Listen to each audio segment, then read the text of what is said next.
Nous poursuivons notre étude dans l'Évangile selon Matthieu. Et nous sommes toujours dans ce sermon appelé Sermon sur la montagne, le plus célèbre discours de Jésus-Christ lorsqu'il a marché sur cette terre. Nous trouvons ce sermon dans les chapitres 5, 6 et 7. Et actuellement, nous sommes dans le chapitre 5. Et je vais commencer par une introduction en nous posant la question suivante. En particulier, si vous êtes chrétien depuis quelque temps, si vous avez passé par cette nouvelle naissance sans laquelle il vous est impossible de voir le royaume des cieux, comme Jésus l'enseigne, si vous êtes né de nouveau, que voyez-vous, vous à qui le Saint-Esprit a ouvert les yeux du cœur, que voyez-vous lorsque vous contemplez Jésus-Christ ? On l'a chanté à l'instant. Lorsque je contemple ton grand exemple, n'est-ce pas ? Je n'aspire qu'à m'immoler, qu'à me donner, qu'à livrer ma vie en sacrifice pour vivre entièrement pour toi. Pourquoi ? Parce que nous voyons en Jésus-Christ l'image du Dieu invisible et notre parfait modèle. Parfait modèle pour 3 raisons. Parfait modèle d'obéissance d'abord. Les prophètes l'ont annoncé quand ils ont dit d'avance que le Messie viendrait pour procurer à Israël, mais aussi aux nations, à tous ceux dans Israël et à tous ceux dans les nations qui placeraient leur confiance dans le Christ Jésus. Les prophètes ont annoncé un Messie qui serait un modèle parfait d'obéissance. Et nous en avons la confirmation dans les évangiles. Lorsque nous lisons ces écrits saints qui sont comme des biographies du Christ, nous le voyons sans cesse faire et ne faire que la volonté de son Père. Il accomplit parfaitement ce que Dieu a commandé. Et vous vous souvenez qu'on a lu dans le chapitre 5, le verset 17, dans lequel Jésus dit « Ne croyez pas que je sois venu pour abolir la loi ou les prophètes. Je suis venu non pour abolir, mais pour accomplir. Pour accomplir les commandements de Dieu, la volonté de Dieu, d'une façon parfaite. » Il est donc un modèle d'obéissance. Mais il est aussi notre parfait modèle, deuxièmement, en termes de connaissance. Qu'est-ce qui a fait que Jésus a pu obéir parfaitement ? Eh bien, c'est parce qu'il possédait une connaissance parfaite de la volonté de Dieu. Son obéissance a été rendue infaillible parce que sa compréhension de la parole de Dieu était elle-même solide et infaillible. Comment pourrions-nous comprendre les instructions d'un supérieur, d'un chef, ou plutôt comment pourrions-nous obéir aux instructions d'un supérieur si nous n'avons pas compris ces instructions ? Mais Jésus, nous le voyons dans les évangiles, dans ses débats notamment avec les chefs religieux corrompus de son temps, sa compréhension de la parole de Dieu était claire, authentique, précise, véritable. Un modèle donc de connaissance pour nous. Et de ce fait, troisième remarque qui nous explique pourquoi Jésus est un parfait modèle, eh bien, il est notre guide parfait, n'est-ce pas ? Du fait d'avoir obéi parfaitement à cause de sa connaissance parfaite, qui de mieux que Jésus-Christ pour nous montrer le chemin à suivre, pour guider tous ceux qui cherchent à entrer dans le royaume des cieux.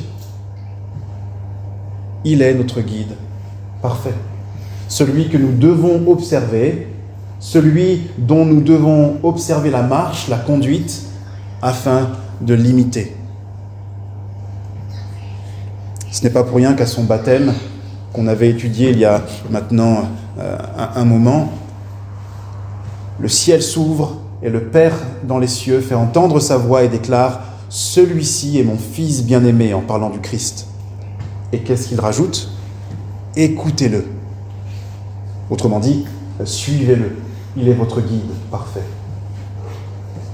Son enseignement donc est si précis, si authentique, je l'ai dit, qu'il nous permet de distinguer aussi entre faux disciples et vrais disciples, entre la foule qui suit Jésus, mais de loin, mais qui suit Jésus simplement parce qu'elle a reçu quelques miracles, quelques bienfaits, et donc qui a un rapport avec Jésus qui est très intéressé et très superficiel. Et de l'autre côté, les authentiques disciples qui ne suivent pas Jésus de loin, simplement pour quelques intérêts et quelques bonheurs terrestres et passagers, mais qui le suivent de près. Parce que comme l'apôtre Pierre, ils ont compris que Jésus est celui qui possède les paroles de la vie éternelle. À quel autre irions-nous ? C'est toi qui nous instruis pour avoir la vie éternelle. Et donc vous faites bien d'être ici ce matin. Je m'adresse à chacun et à chacune. Vous faites bien d'être ici ce matin pour écouter encore, ou peut-être pour écouter pour la première fois, ce que le Christ enseigne. Laissez-moi terminer cette introduction avec quelques rappels de ce qu'on a vu récemment. Versets 1 à 13 du chapitre 5, ce sont les béatitudes, vous vous souvenez, pour ceux qui étaient là. Et le Seigneur nous a parlé dans ces béatitudes du véritable bonheur de ceux qui se repentent. Il y a le bonheur des foules qui se contentent des bienfaits communs à l'humanité que le Dieu bon fait descendre sur tous les hommes indifféremment, pieux et impies, bons et méchants. Dieu donne des grâces à tous. Mais ce bonheur-là est un bonheur qui est éphémère, qui passe. Et Jésus-Christ, dans les Béatitudes, vous savez ces paroles où il commence par « Heureux, heureux, heureux », le Christ nous parle d'un bonheur spécial, immortel, et qui n'appartient qu'à ceux qui se sont repentis, qui ont laissé Dieu et sa parole changer leur mentalité, leur perspective concernant la vie, concernant Dieu et concernant notre relation avec Dieu. Dans les versets 14 à 15, le Christ continue de nous enseigner, et il enseigne ses disciples et la foule concernant l'identité, finalement, de tous les croyants et de toutes les croyantes. Il dit qu'ils sont lumière du monde et sel de la terre. Autrement dit, lorsqu'on se repent et qu'on se réconcilie avec Dieu et qu'on appartient à son peuple, Dieu nous donne une charge, une mission belle et divine, celle de le représenter dans le monde en étant lumière du monde et sel de la terre. Mais ce n'est pas suffisant, n'est-ce pas, de savoir que nous sommes lumière du monde et sel de la terre si nous ne savons pas exactement ce que ça implique. Et c'est pour ça que le Christ continue dans les versets 16 à 20 en expliquant, ou plutôt dans les versets 17 à 20, en expliquant ce que cela implique par rapport à la loi de Dieu. Jésus nous instruit alors sur la façon de vivre qui doit caractériser les vrais héritiers du royaume des cieux. Autrement dit, si vous êtes lumière du monde, sel de la terre, voilà comment vous devez vivre. Vous devez vivre comme le Maître, qui est la lumière par excellence, Jésus-Christ, comme le Maître a vécu. Les vrais disciples ne sont pas plus grands que le Maître, mais ils se conforment au modèle de leur Maître. Et nous l'avons dit déjà, Jésus-Christ a vécu une vie d'obéissance pleine et parfaite et joyeuse au bon commandement de Dieu. Et c'est très différent, n'est-ce pas, de qui ? Est-ce que vous vous souvenez de ceux qui sont mis en contraste avec les disciples obéissants ? Qui sont les contre-modèles, les contre-exemples dans la parole du Christ ? Oui, les pharisiens. Les pharisiens et les scribes, la caste religieuse, les chefs religieux du temps. Ils sont mis en contraste avec les authentiques disciples parce que Jésus dit que leur justice n'est qu'une justice d'apparence, une justice superficielle qui ne leur permettra jamais d'entrer dans le royaume des cieux, c'est-à-dire dans le paradis. Alors que les disciples se conforment à la loi de Dieu, les chefs religieux de ce temps déforment les lois divines, alors que le disciple se conforme à la loi de Dieu. Les hypocrites religieux déforment les lois divines. Et donc il y a un enjeu ici important qui pousse le Christ à insister autant sur la loi. Et c'est une question que vous devriez vous poser si vous avez lu le texte et si vous connaissez ce texte. Pourquoi est-ce que Jésus-Christ insiste autant sur les commandements de Dieu, sur ce que Dieu exige, sur ce que Dieu demande, sur la façon de vivre dans ce monde? Eh bien, je pense que l'une des raisons, on pourrait invoquer plusieurs raisons, mais l'une des raisons se trouve, souvenez-vous, au verset 16. Relisez avec moi le verset 16 du chapitre 5, si vous avez vos Bibles ouvertes. Que votre lumière luise ainsi devant les hommes, afin qu'ils voient vos bonnes œuvres et qu'ils glorifient votre Père qui est dans les cieux. Autrement dit, l'observance de la loi de Dieu par ceux qui prétendent le servir est censée manifester la gloire de Dieu. Ou, si nous sommes infidèles à ces lois et que nous prétendons pourtant être des serviteurs de Dieu, nous allons plutôt propager le déshonneur sur le nom de Dieu.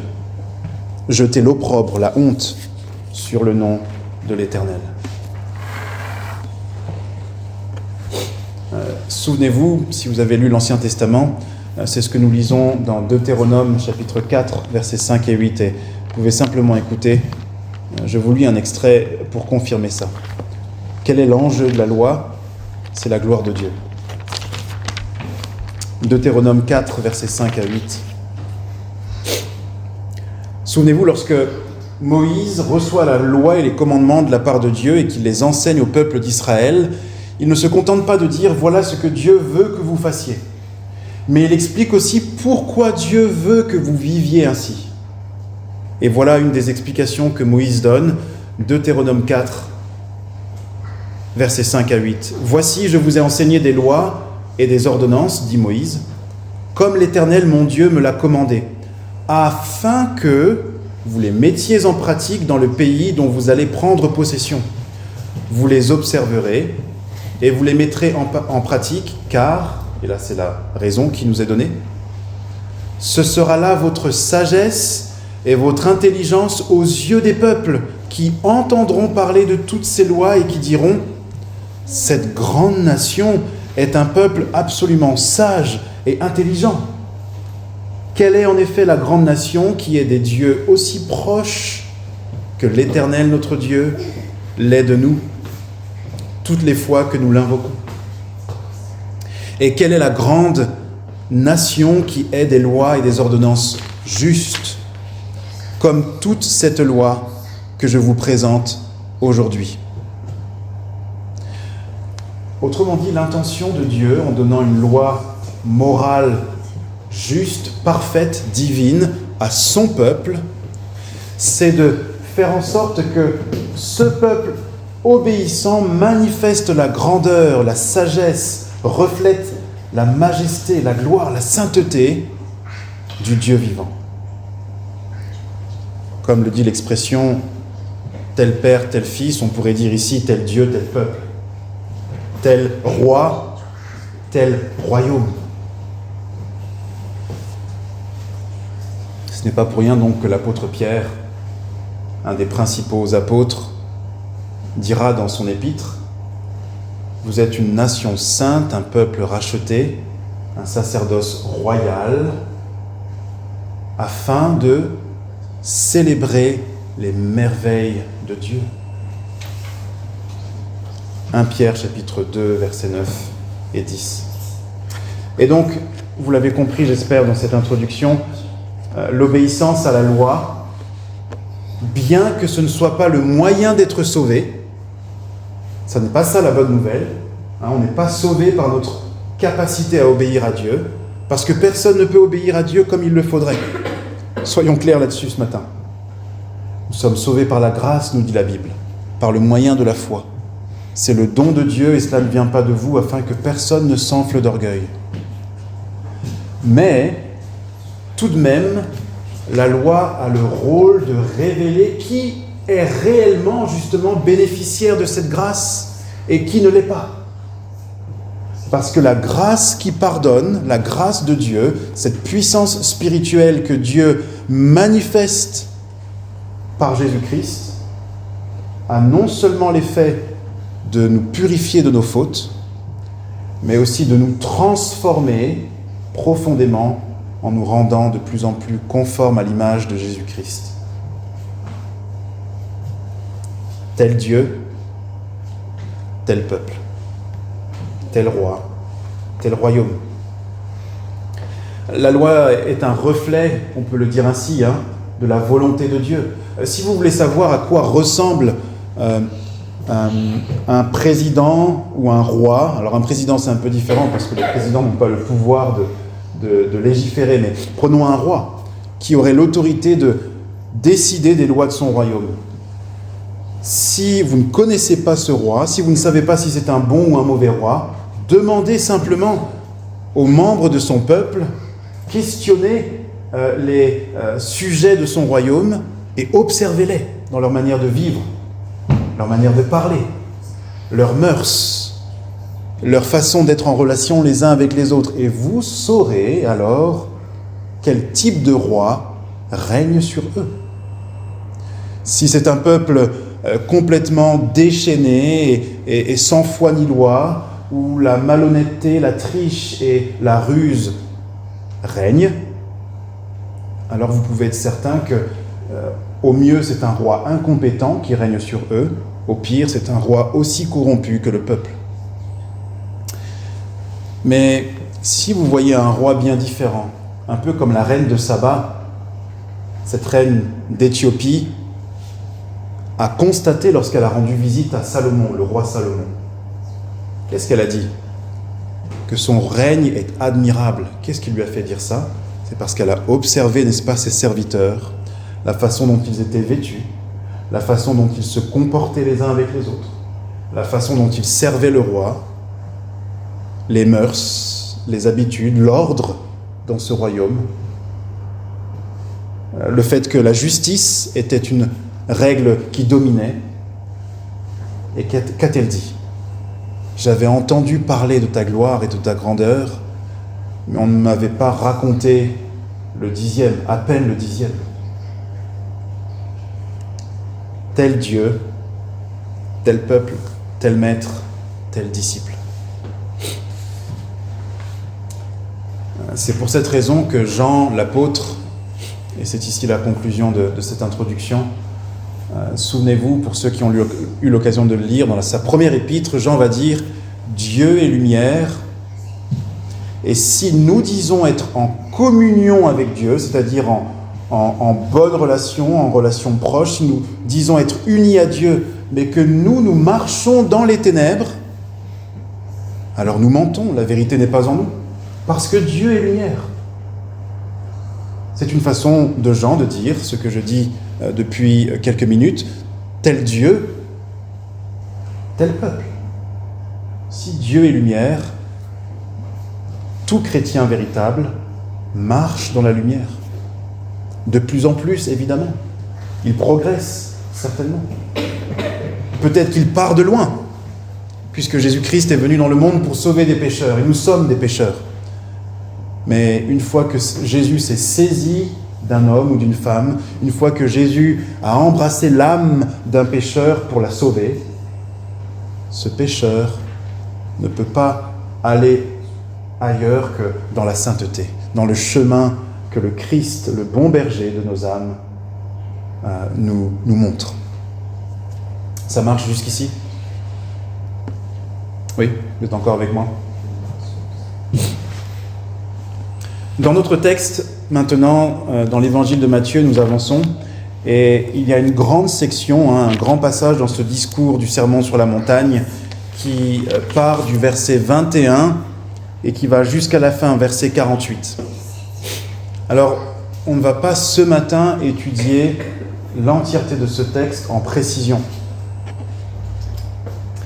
Mais j'aimerais soulever 2-3 points avec vous ce matin et je pense que ça nous permettra d'en tirer déjà des leçons précieuses.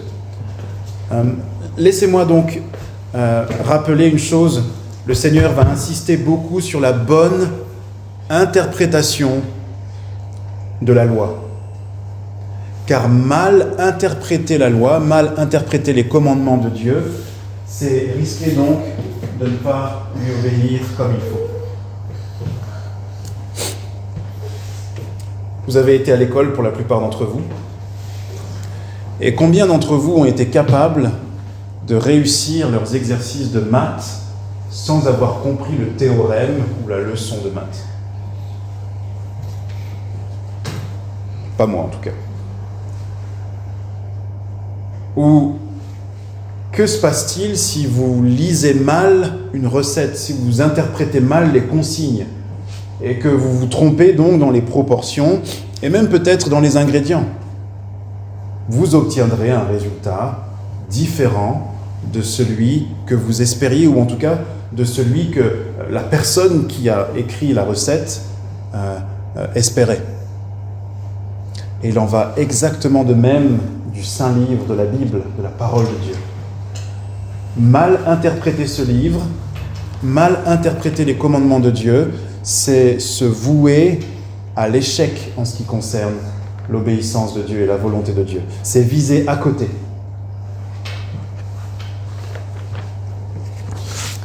Trois choses donc pour nous ce matin que j'aimerais que nous voyions dans ces versets 21 à 48. On va les lire, même si c'est une section assez longue, mais je pense que ce sera utile. Vous allez voir que le Seigneur Jésus souligne le problème d'une interprétation répandue par les scribes et les pharisiens, mais une interprétation désordonnée. Les chefs religieux interprétaient de façon désordonnée la loi et les prophètes. Deuxième chose que nous verrons en conséquence de cela, c'est que leur résumé de la loi était un résumé déséquilibré. Forcément, s'ils interprètent mal les différents commandements, lorsqu'ils vont résumer le sens de la loi, le sens général de la volonté de Dieu, ils vont viser à côté. Et enfin, de ce fait, leur reflet du caractère de Dieu était un reflet déformé. Lisons ensemble les versets 21 à 48. Une longue section, mais je vous encourage à suivre si vous le pouvez. Et si vous n'avez pas de Bible, il y en a encore des disponibles.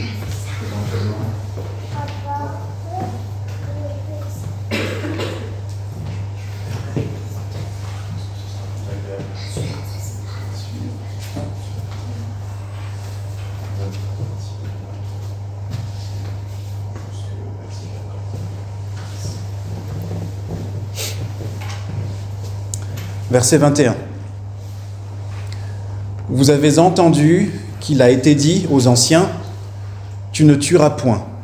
Celui qui tuera est passible de jugement. Mais moi je vous dis que, c'est Jésus qui parle, mais moi je vous dis que quiconque se met en colère contre son frère est passible de jugement. Que celui qui dira à son frère « raka », c'est-à-dire imbécile, fou, mérite d'être puni par le Sanhédrin. Et que celui qui lui dira « insensé » mérite d'être puni par le feu de la géhenne, le feu de l'enfer. Si donc tu présentes ton offrande à l'autel et que là tu te souviennes que ton frère a quelque chose contre toi, laisse là ton offrande devant l'autel et va d'abord te réconcilier avec ton frère, puis viens présenter ton offrande. Accorde-toi promptement avec ton adversaire pendant que tu es en chemin avec lui, de peur qu'il ne te livre au juge, que le juge ne te livre à l'officier de justice et que tu ne sois mis en prison. Je te le dis en vérité, tu ne sortiras pas de là que tu n'aies payé le dernier cadran. Verset 27. Vous avez appris qu'il a été dit « Tu ne commettras point d'adultère ». Mais moi je vous dis que quiconque regarde une femme pour la convoiter a déjà commis un adultère avec elle dans son cœur. Si ton œil droit est pour toi une occasion de chute, arrache-le et jette-le loin de toi, car il est avantageux pour toi qu'un seul de tes membres périsse et que ton corps entier ne soit pas jeté dans la géhenne. Et si ta main droite est pour toi une occasion de chute, coupe-la et jette-la loin de toi. Car il est avantageux pour toi qu'un seul de tes membres périsse et que ton corps entier n'aille pas dans la géhenne. Il a été dit que celui qui répudie sa femme lui donne une lettre de divorce. Mais moi je vous dis que celui qui répudie sa femme, sauf pour cause d'infidélité, l'expose à devenir adultère, et que celui qui épouse une femme répudiée commet un adultère. Vous avez encore appris qu'il a été dit aux anciens, tu ne parjureras point, c'est-à-dire tu ne vas pas trahir ton serment, ta parole. Tu ne parjureras point, mais tu t'acquitteras envers le Seigneur de ce que tu as déclaré par serment. Mais moi je vous dis de ne jurer aucunement, ni par le ciel, parce que c'est le trône de Dieu, ni par la terre, parce que c'est son marchepied, ni par Jérusalem, parce que c'est la ville du grand roi. Ne jure pas non plus par ta tête, car tu ne peux rendre blanc ou noir un seul cheveu. Que votre parole soit oui, oui, non, non. Ce qu'on y ajoute vient du malin. Verset 38. Vous avez appris qu'il a été dit « œil pour œil et dent pour dent ». Mais moi, je vous dis de ne pas résister aux méchants.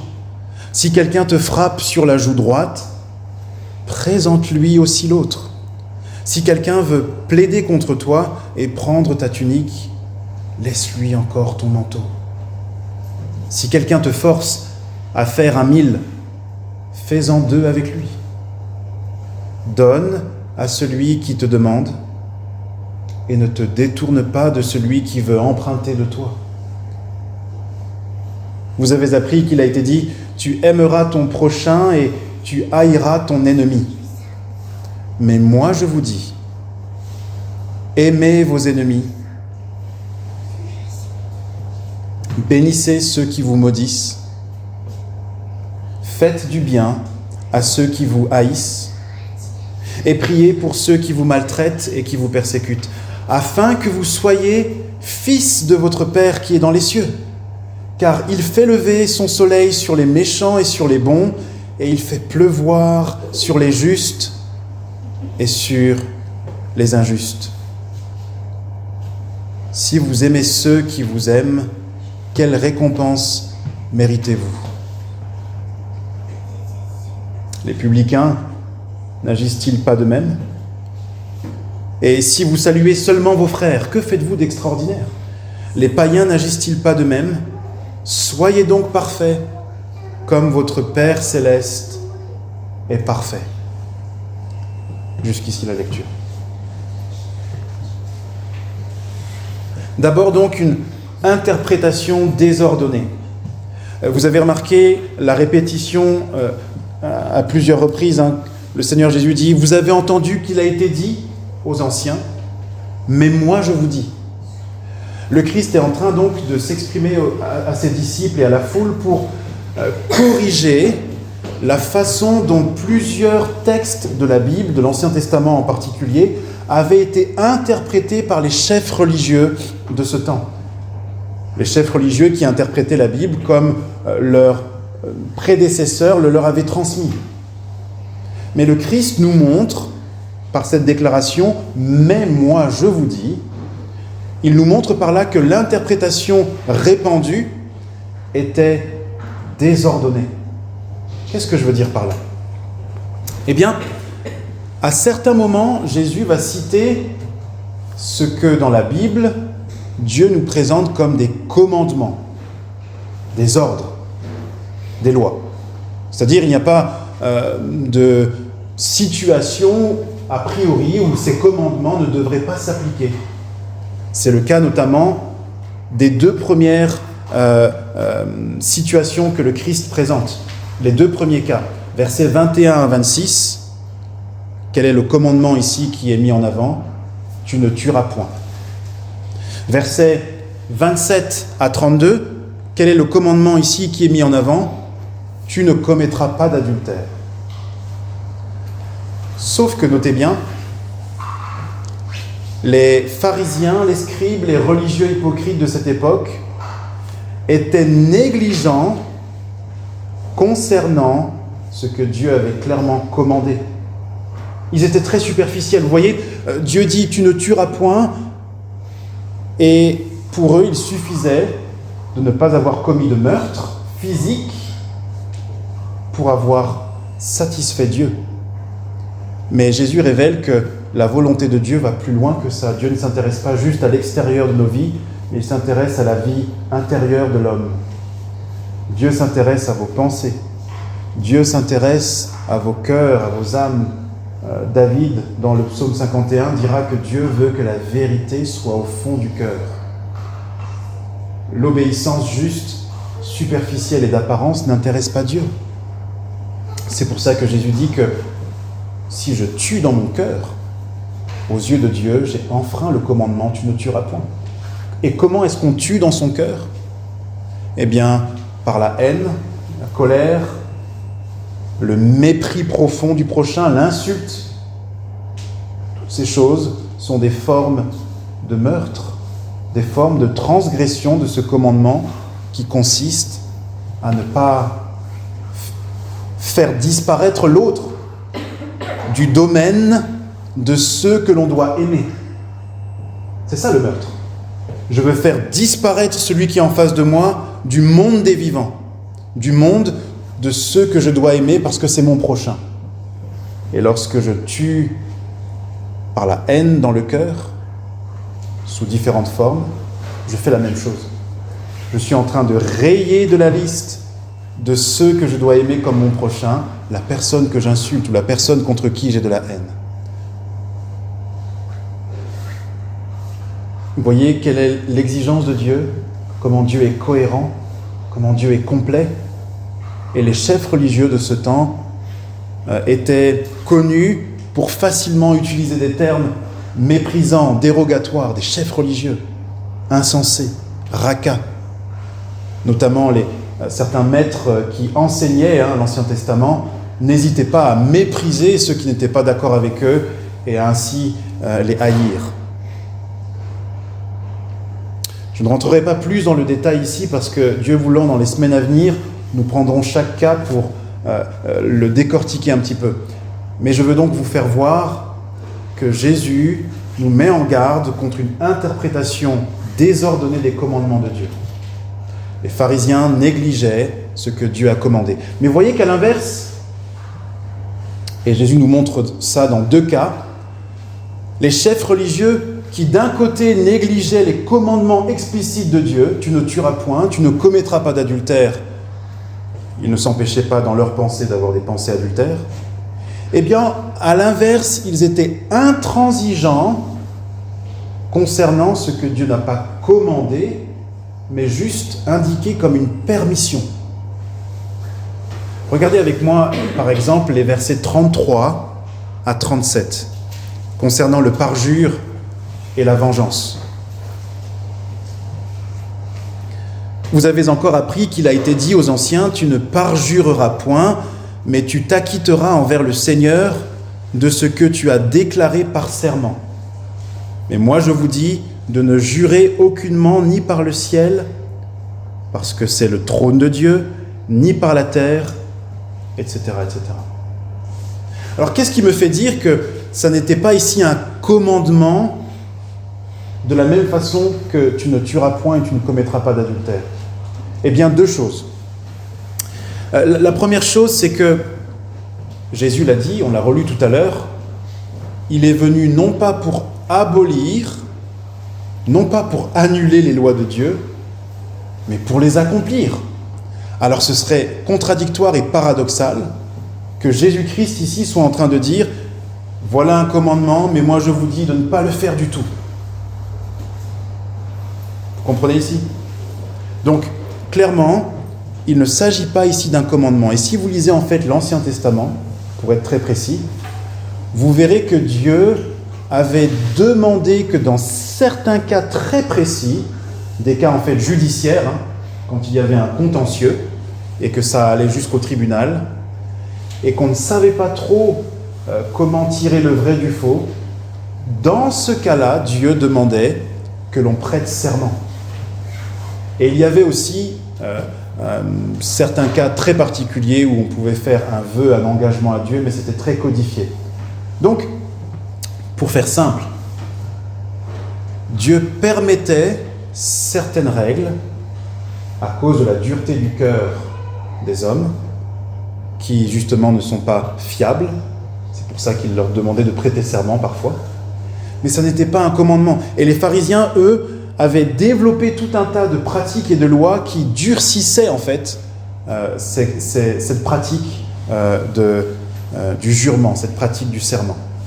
Je ne sais pas si je suis très clair ici. Peut-être le deuxième cas. Regardez avec moi versets 38 à 42. Vous avez appris qu'il a été dit œil pour œil et dent pour dent. Mais moi, je vous dis de ne pas résister aux méchants. Œil pour œil, dent pour dent n'était pas un commandement de Dieu. C'était une permission de Dieu qui savait que la tendance méchante de l'homme consiste à faire plus que la justice. Tu as touché mon œil, je couperai ta tête. Vous voyez comment l'homme agit?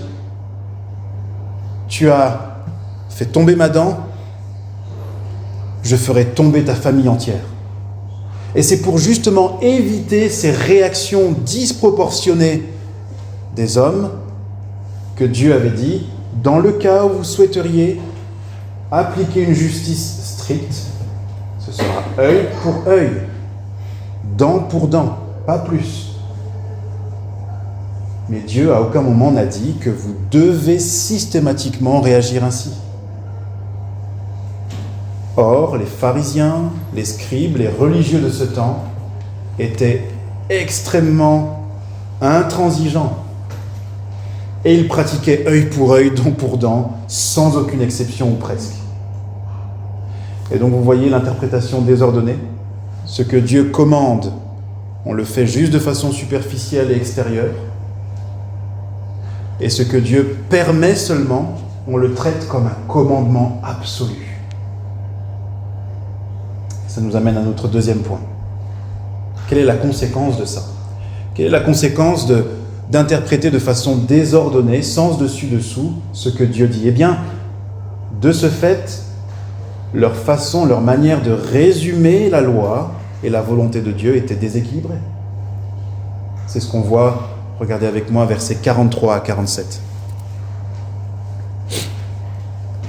Vous avez appris qu'il a été dit, tu aimeras ton prochain et tu haïras ton ennemi.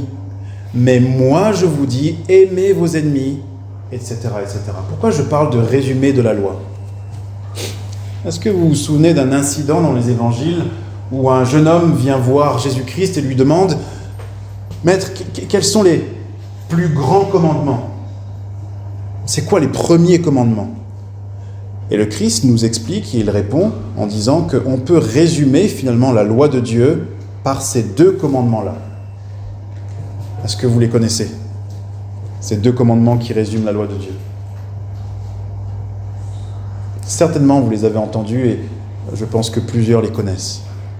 Le premier, tu aimeras ton prochain comme toi-même. Le deuxième, ou même j'ai inversé, pardon. Le premier, tu aimeras ton Dieu de toute ta force, de toute ta pensée, de toute ton âme et de tout ton cœur.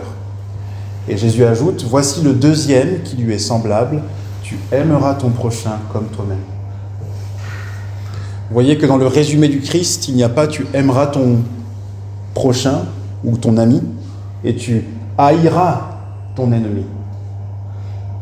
Parce que sa compréhension de la loi de Dieu était parfaite. Sa connaissance du cœur de Dieu était parfaite. Mais les religieux de son temps avaient déformé, ou plutôt interprété de façon désordonnée, les lois. De ce fait, leur résumé était déséquilibré. Ils disaient ainsi: tu aimeras ton prochain et tu haïras ton ennemi. Si vous demandiez à un prêtre dans l'Israël de l'époque de Jésus, quelle est la manière de résumer nos devoirs envers notre prochain, eh bien, il vous aurait certainement répondu quelque chose comme ça. Tu aimeras ton prochain et tu haïras ton ennemi. Sous-entendu, ton prochain, c'est uniquement celui qui te veut du bien. Mais nous voyons dans la suite que le Christ nous apprend que, et la parabole du bon samaritain d'ailleurs le confirme, non. Notre prochain, c'est quiconque est créé à l'image de Dieu. Tout être humain est notre prochain. Et nous devons l'aimer, non pas parce que forcément il mérite d'être aimé, mais si nous sommes croyants et si nous sommes du coup devenus enfants de Dieu, nous devons l'aimer parce que nous voulons ressembler à notre Père Céleste. Lisez avec moi verset 45. « Afin que vous soyez fils de votre Père qui est dans les cieux, car il fait lever son soleil sur les méchants et sur les bons. Et il fait pleuvoir sur les justes et sur les injustes. Il donne sa bonne pluie pour les récoltes à la fois des gens justes, mais aussi des gens injustes. » C'est notre troisième et dernier point. Le fait que les pharisiens aient interprété de façon désordonnée les commandements de Dieu les a conduits à avoir un résumé déséquilibré. Nous sommes légers sur ce que Dieu commande, nous sommes lourds sur ce que Dieu permet seulement. Alors notre résumé c'est « tu aimeras ton prochain et tu haïras ton ennemi ». Résumé déséquilibré. Et ça en vient donc, lorsqu'on observait les religieux de l'époque, à avoir une vision de Dieu tout à fait déformée. Souvenez-vous, les religieux à cette époque, mais comme un peu aujourd'hui, sont censés être par excellence les représentants de Dieu sur la terre. Or, en observant les scribes, les pharisiens, les prêtres en Israël, l'image de Dieu qui était renvoyée était une image tout à fait déformée, tout à fait différente de celle que le Christ est venu révéler. Un Dieu lent à la colère, comme Moïse le rappelle. Un Dieu riche en bonté et en miséricorde. Un Dieu juste, c'est certain, qui ne traitera pas le coupable comme un innocent, mais un Dieu qui prend plaisir à pardonner ceux qui se repentent.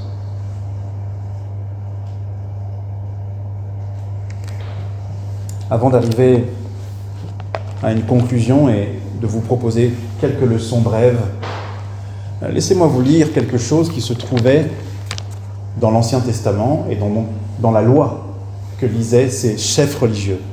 Un passage qui aurait dû les conduire à complètement revoir leur copie, à complètement corriger leur façon d'interpréter les commandements de Dieu, de résumer les commandements de Dieu et donc de vivre et de refléter le caractère de Dieu.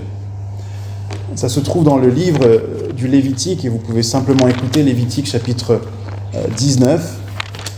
C'est un des livres où nous avons de nombreuses lois sur notamment les cérémonies religieuses. Et voilà ce que nous lisons dans ce livre, Lévitique au chapitre 19.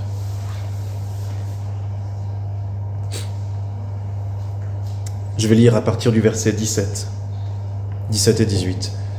« Tu ne haïras point ton frère dans ton cœur. » Vous avez remarqué qu'il n'y a pas de condition ici. Ça ne commence pas par « si », il se passe ceci ou cela. « Tu ne haïras point ton frère dans ton cœur. Tu auras soin de reprendre ton prochain, mais tu ne te chargeras point d'un péché à cause de lui.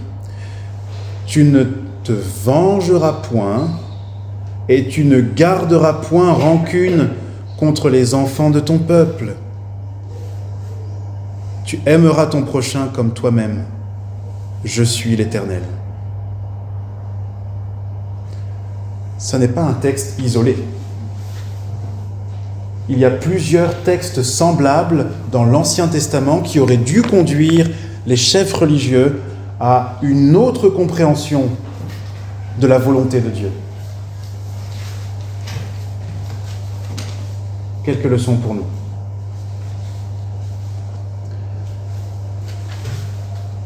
Quelques leçons d'abord pour ceux qui sont disciples de Jésus, pour ceux qui se reconnaissent comme chrétiens. Si ce matin vous avez la paix de Dieu dans le cœur par la foi dans l'Évangile et que vous avez dit de votre bouche et reconnu que Jésus est Seigneur, eh bien, je vous propose ici quelques leçons. Souvenez-vous qu'un vrai disciple peut se rendre coupable d'une même erreur. Et donc ce serait trop facile pour nous de voir l'erreur des pharisiens, l'erreur de ces chefs religieux, et de penser que nous sommes immunisés. Pour ceux qui étaient là il y a quelques semaines, souvenez-vous qu'on avait dit qu'un vrai disciple, un disciple authentique, un homme, une femme vraiment réconciliée avec Dieu, peut parfois, par négligence, courir le risque de mal interpréter, d'annuler, vous vous souvenez, c'est le terme qui était employé, d'annuler certains commandements de Dieu en les interprétant de la mauvaise façon. Alors comment devrions-nous réagir? Comment devriez-vous réagir face à cela?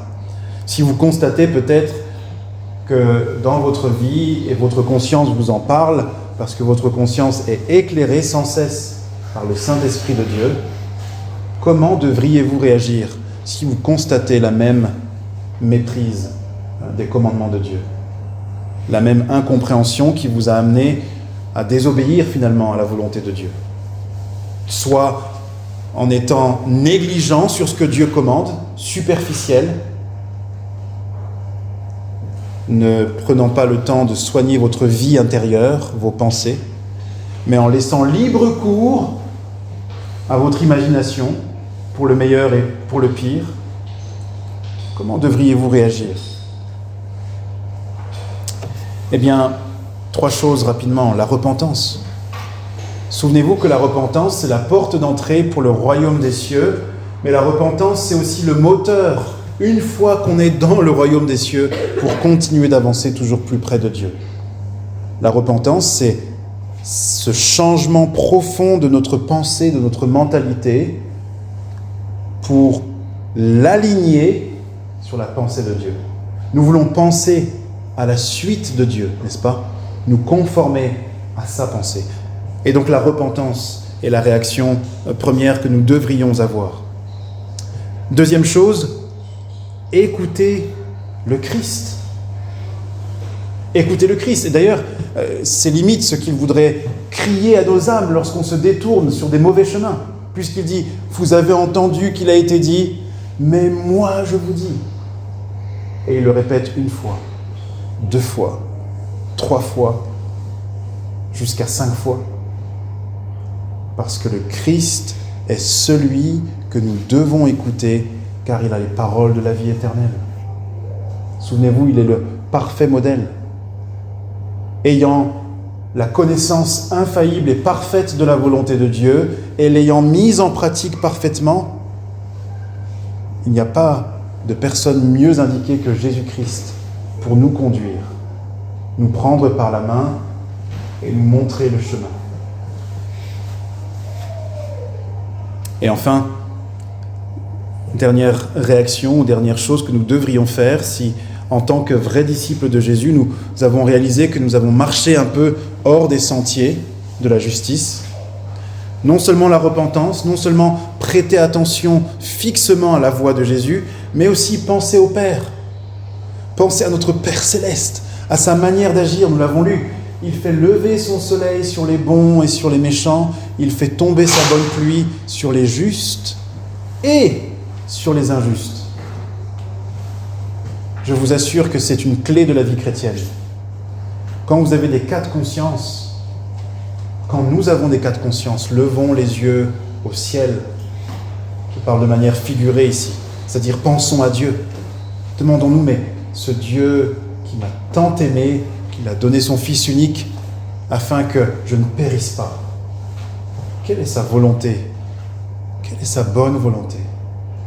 Que voudrait-il que je fasse?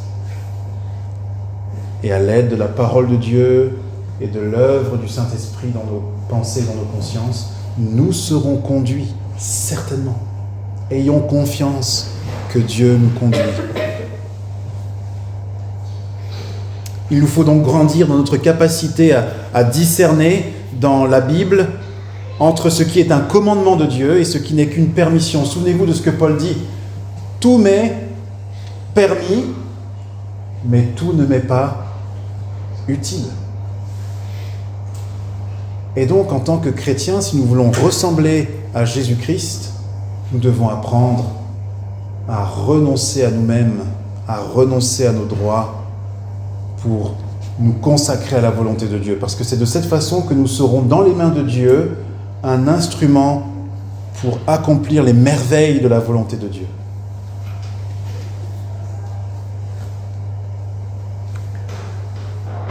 Voilà pour ceux qui sont disciples de Jésus ce matin et qui éventuellement dans les jours à venir écouteront ce message. Et quelques remarques pour ceux qui peut-être ce matin ne sont pas disciples de Jésus et le savent.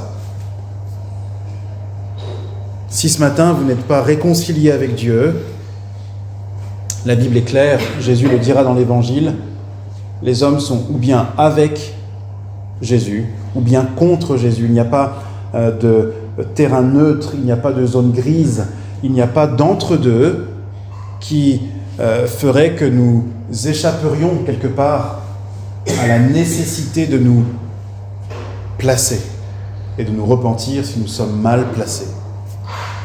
Eh bien, si ce matin vous savez que vous n'avez pas encore fait la paix avec Dieu, souvenez-vous de ce que le Christ dit concernant la justice des pharisiens. Dans ce même discours, nous l'avons lu il y a quelques semaines, Jésus dit ceci, si votre justice ne dépasse pas ou ne surpasse pas celle des scribes et des pharisiens, si votre justice n'est pas meilleure que la justice des religieux hypocrites, vous n'entrerez point dans le royaume des cieux. Autrement dit, ça n'est pas une excuse valable auprès de Dieu de dire mais voilà, ces religieux, ils sont hypocrites, clairement. Ils ne font pas ce que Jésus demande. Qu'est-ce que je vais aller m'embêter alors avec ces questions religieuses et spirituelles? Non, Dieu nous tient chacun et chacune responsables devant lui. Responsables de faire sa volonté. Dieu ne nous a jamais demandé de confier notre avenir éternel, le soin de notre âme, à des hommes faillibles. Pas même s'ils ont le titre ou le rôle de pasteur. Et que ce soit clair, et je le dis à la fois pour les chrétiens et les non-chrétiens, notre conviction dans notre Église n'est jamais et ne sera jamais que le pasteur est une personne infaillible qui a le pouvoir de sauver vos âmes. Au grand jamais. Celui qui vous parle ce matin est un pécheur comme vous, de la même nature que vous, qui a eu besoin de la même quantité de grâce que vous, c'est-à-dire une grâce infinie, parce que mon démérite devant Dieu est un démérite infini. Mais entendez, si ce matin vous savez que vous n'avez pas fait la paix avec Dieu, entendez l'appel de Jésus-Christ et son avertissement. Il vous dit, vous n'entrerez pas dans le royaume des cieux. Vous ne serez pas sauvés. Vous n'aurez pas le pardon de vos péchés. Et à l'inverse, c'est la colère éternelle de Dieu qui demeurera sur vous. Alors que devriez-vous faire en entendant cette parole de Jésus, cette parole de l'Évangile? 2 choses. Recherchez le bonheur dont Jésus a parlé au début de son sermon sur la montagne. Jésus a dit qu'il y a un bonheur immortel, céleste, divin, pour ceux qui reconnaissent qu'ils sont spirituellement pauvres, humblement, qui vont devant Dieu et qui disent « Mais oui, je réalise que En fait, j'ai vécu ma vie sans savoir exactement où j'allais. J'ai vécu dans le monde que tu as fait, moi ta créature, sans jamais t'honorer comme mon Créateur, en écoutant ta parole et en te servant. Reconnaissez votre pauvreté spirituelle, parce que Jésus dit que ceux qui reconnaissent leur pauvreté spirituelle sont bénis de Dieu, car Dieu leur offre le royaume des cieux gratuitement par grâce. Qui ne voudrait pas recevoir le don de Dieu gratuitement? Et deuxième chose que vous devriez faire, Jésus dit que le bonheur de ceux qui reconnaissent leur pauvreté spirituelle est un bonheur causé par le fait aussi qu'ils sont affligés, qu'ils ont accepté d'être endeuillés spirituellement parlant, c'est-à-dire de réaliser la gravité mortelle du péché et de la rébellion contre Dieu. Ils n'ont pas minimisé les conséquences de leur désobéissance et ils sont venus devant Dieu avec leur tristesse. Et ils ont laissé Dieu les consoler. C'est ce que le Christ est venu faire, consoler les affligés qui reconnaissent leurs péchés. Et il leur adresse cette parole: « Venez à moi, vous tous qui êtes fatigués et chargés. Venez à moi et je vous donnerai du repos, car mon joug est léger. Et mon joug est facile et mon fardeau léger. » Autrement dit, mes exigences sont faciles si vous venez à moi. Je vous porterai. Vous trouverez le repos de votre âme, car je suis doux et humble de cœur, ajoute Jésus. Le péché est un maître dur. Le diable qui conduit les inconvertis est un maître sévère et dur, et nous l'avons chanté tout à l'heure. Au lieu d'un maître sévère, je sers maintenant le plus tendre Père, toujours prêt à me bénir. Même dans ses corrections paternelles, Dieu cherche notre bien et accomplit notre bonheur. Oh, changez de maître ce matin encore, même s'il le faut. Si le péché vous domine, si le diable vous conduit, Jésus vous appelle à changer de maître. Et il est celui qui peut même vous libérer de ce maître qu'on appelle péché et qu'on appelle aussi le diable. Enfin, dernière leçon. J'ai parlé à ceux qui, ce matin, se reconnaissent comme vrais disciples de Jésus-Christ, à ceux qui savent qu'ils ne sont pas disciples de Jésus-Christ, et peut-être il y en a parmi nous, ou parmi ceux qui écouteront, certains qui ne savent pas du tout ce qu'ils sont. Suis-je vraiment chrétien ou non? Ai-je la paix avec Dieu ou non? Où en est mon âme? Voilà quelques conseils tirés de la parole de Dieu. Restez le plus souvent possible là où vous entendez Dieu parler. Et Dieu parle comment aujourd'hui? Par les Saintes Écritures, dans les Saintes Écritures. Venez souvent dans les endroits où des chrétiens, des chrétiennes parlent de Dieu et de Jésus-Christ et de sa volonté et de sa parole et de ses promesses et de son salut et de son pardon et de sa grâce et de sa justice et de sa sainteté. Parce que c'est en vous plaçant là où Dieu parle que la lumière de la vérité des Écritures vous éclairera sur votre situation. Peut-être pour vous montrer que vous n'avez pas encore la paix avec Dieu. Et ce n'est pas grave si vous le réalisez. Ne pas avoir la paix avec Dieu est grave, mais le réaliser n'est pas grave. Parce que Dieu est encore dans un temps de grâce et vous appelle à lui. Et peut-être que vous réaliserez en fait, mais oui, à force d'entendre, mais oui, c'est bel et bien ce qui fait écho dans mon cœur et dans mon âme, ces choses que j'entends. Le Dieu et Père de Jésus-Christ, oui, j'en suis certain, j'en suis certaine, c'est mon Dieu, et c'est mon Seigneur, et c'est mon Sauveur que je veux suivre. Que Dieu nous conduise chacun et nous aide, et qu'il bénisse sa parole dans nos vies. Amen. Je vous invite, pour ceux qui voudraient répondre à Dieu et à la parole de Dieu, à prendre un temps de prière, et je terminerai ce temps de prière.